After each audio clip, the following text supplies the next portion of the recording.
la médecine moderne ayant fait du chemin, il est intéressant aujourd'hui de faire le point sur la médecine traditionnelle, qui aussi a fait son chemin. La médecine traditionnelle n'est pas propre à l'Afrique, encore moins au Bénin. Il faut savoir que tous les pays du monde ont leur médecine traditionnelle, y compris la France. Il faut savoir que en France et dans la plupart des pays du monde, l'homme avec grand H a toujours essayé de soigner ses semblables. Alors, pour les soigner, au départ, il n'y avait que les plantes. Ce sont les plantes que Dieu nous a mis à notre disposition pour nous soigner. Après, cela s'est modernisé, mais il faut savoir qu'il y a même en France de grands noms comme Maurice Mességuet, que nous avons souvent appelé le pape de la médecine traditionnelle mondiale, parce que il a beaucoup soigné les gens dans le monde et pas des moindres. Et à cet effet, il a soigné avec des plantes et avec des choses tellement simples, mais avait toujours réussi à guérir des maladies, même là où la médecine dite conventionnelle échouait. Maurice Mességuet a vécu, il était né en 1921, il est mort en 2017. Disons qu'il a été presque centenaire grâce aux plantes. Alors, la médecine traditionnelle africaine, qui n'est pas des moindres, notamment la médecine béninoise, fait aussi son bonhomme de chemin. Ce n'est pas qu'il y a un regain, au contraire. Il y a une dizaine d'années, voire une vingtaine d'années, environ 60% de la population mondiale s'intéressait aux plantes. Aujourd'hui, plus de 80% de la population mondiale s'intéresse aux plantes. Donc, on peut dire que la plante revient au cœur de notre vie.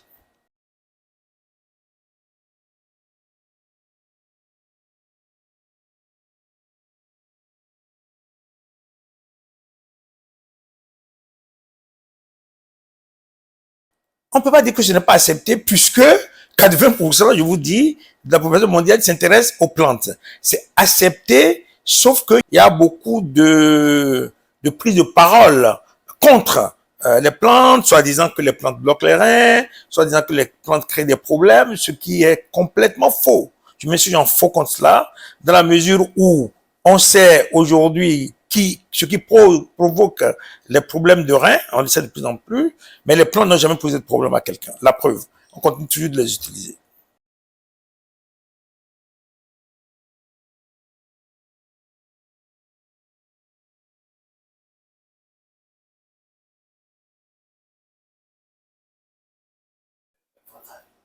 Non, je pense que c'est une très bonne chose. Je profite pour remercier et féliciter le président de l'ARS, l'autorité de régulation plutôt, des secteurs de la santé, et notamment le président docteur Lucien de Soubété, et qui a très vite compris l'ampleur des besoins du Bénin par rapport aux plantes, et qui lui-même est un peu un chercheur dans la mesure où il écoute chacun et il sait qui fait quoi dans le pays, et il sait qui est qui, et comme ça, il a rassemblé des sachants pour pouvoir essayer de mettre un peu plus le pont, de créer le pont entre la médecine moderne et la médecine traditionnelle, ce qui est quelque chose d'exceptionnel.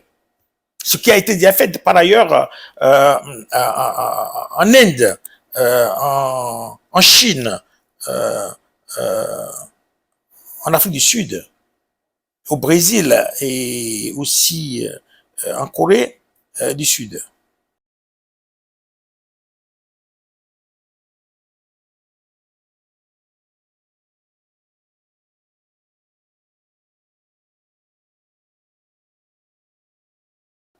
Et je pense que le duo Wadani-Talata, un duo qui est allé au fond des questions essentielles euh, du, du Bénin.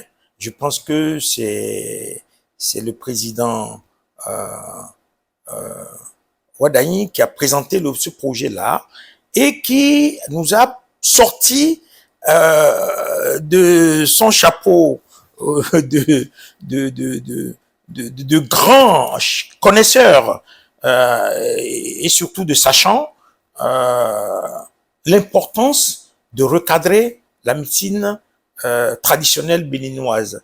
Et je pense que c'est une très bonne chose et nous devons saisir ça et surtout nous nous souhaitons bonne chance pour pouvoir gagner ce combat-là et surtout gagner d'abord les élections et nous aider à aller de l'avant dans ce processus que l'ARS a déjà enclenché sous le président Patrice Talon.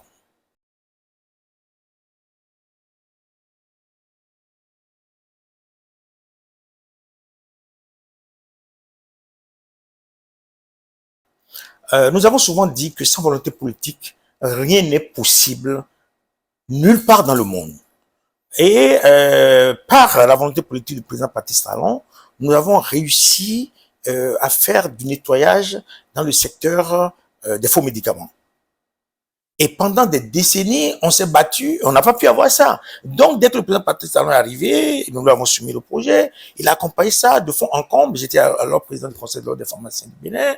On a fait venir ici la Fondation Chirac pour fêter les 7 ans de son anniversaire et le docteur Gentilini Mac était venu avec le ministre belge pour lancer Medicrim. Et ça nous a renforcés pour pouvoir aller combattre le marché parallèle et nous avons réussi à plus de 90%.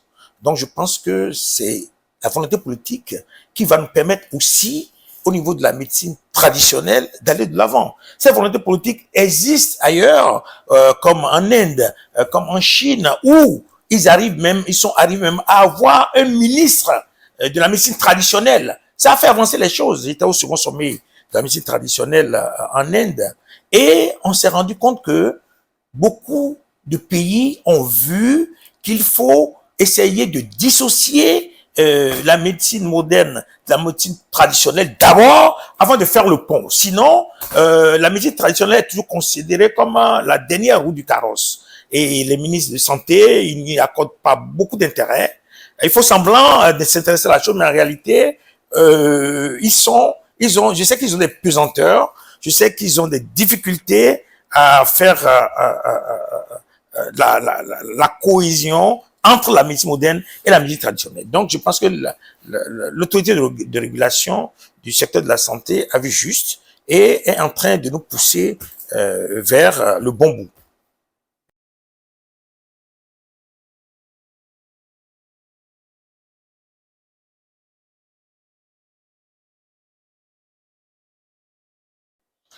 D'abord, il faut dire qu'il y a plusieurs corps dans le corps physique. Nous avons le corps astral, le corps éthérique. Nous avons le corps physique et nous avons le corps causal. Il s'ajoute un 5e corps qui est le corps quantique. Dans tout cela, il faut se rendre compte que la médecine moderne ne s'appuie que sur le corps physique qui ne représente que 0,03%. Et donc, ce qui fait que la médecine conventionnelle n'arrive pas à aller au fond des traitements. La médecine traditionnelle est une médecine holistique qui prend en compte tous ces corps-là et qui nous permet d'avoir des résultats. La médecine moderne fonctionne par le système clé-récepteur. En ouvrant les récepteurs, on déverse le médicament et on referme avec la clé. Ce qui fait que parfois, quand il y a des overdoses, on a des problèmes. Mais la médecine traditionnelle a une autre méthode. La médecine traditionnelle, c'est comme les aliments. C'est des alicaments. Et quand vous mangez, l'organisme prend ce qui est essentiel et vous soigne. Vous voyez ce que je veux dire? Donc, il n'y a pas de problème de rein. Il n'y a pas de problème d'overdose. Il n'y a aucun problème concernant les plantes. Le plus important, c'est de connaître les plantes. Et nous connaissons plus de 2000 plantes. Et vous savez que nous avons beaucoup de produits que nous avons mis sur le marché, et nous soignons les maladies de la prostate, nous soignons l'arthrose et les fibromes, tout ça. Nous avons développé dans nos recherches un certain nombre de produits qui permettent aujourd'hui de donner espoir à la population béninoise, à la population africaine et à la population mondiale.